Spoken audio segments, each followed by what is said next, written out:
जय श्री राम।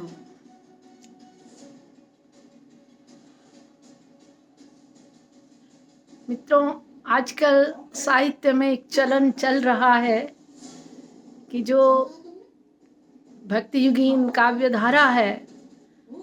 उसको नज़रअंदाज करने का चलन मैंने देखा है कि जैसे आलोचना का स्वरूप प्रखर हुआ, इस विधा की ओर लोगों ने रुचि ली, तो उनका ये कहना है कि भक्ति में क्या है, भक्ति साहित्य ने क्या दिया। इस तरह की बातें जो आई हैं और आती रही हैं,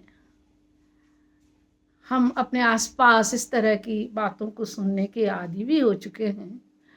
तो मुझे बड़ा आश्चर्य होता है इस बात पर कि ऐसे आप कैसे कह सकते हैं जिससे समूचा मानव जगत प्रभावित होता है, जो समूचे मानव जीवन के मूल्य हैं और उन मूल्यों की स्थापना यदि कहीं किसी साहित्य में कहीं हुई है तो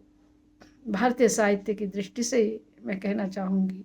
तो वह भक्ति साहित्य ने ही उन मूल्यों को स्थापित किया है। तो हम कैसे हम इस साहित्य की अवहेलना कर सकते हैं। एक आप तुलसीदास को लीजिए, आप सूर को लीजिए, आप कबीर को लीजिए, पलटू हैं, राम हैं, रहीम हैं, नानक हैं, कोई भी अगर भक्ति साहित्य का कवि जब जो कहता है, यदि उससे मानवता प्रभावित नहीं होती है, वो मानवीय मूल्यों को आपको नहीं दे जाता है, तो आप बताइए कि कहाँ पर ऐसा हुआ है कि उसने नहीं दिया है ना। रहीम की एक एक पंक्ति देखिए, इस पर तो पीएचडी की जा सकती हैं, इन नीतिपरक मूल्यों पर, इन भक्तिपरक मूल्यों पर, इस आध्यात्मिकता की उठान पर कितना कुछ कहा जा सकता है। तो अब इस समय बिल्कुल जो समकालीन जो वर्तमान का इस समय है,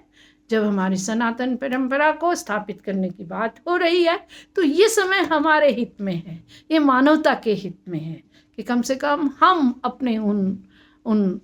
कवि लेखकों को तो देखें जिन्होंने हमारे लिए मूल्यों का प्राविधान किया, और हम उनके वाङ्मय को श्रद्धापूर्वक पढ़ते भी हैं और नमन करते हैं। जय श्री राम।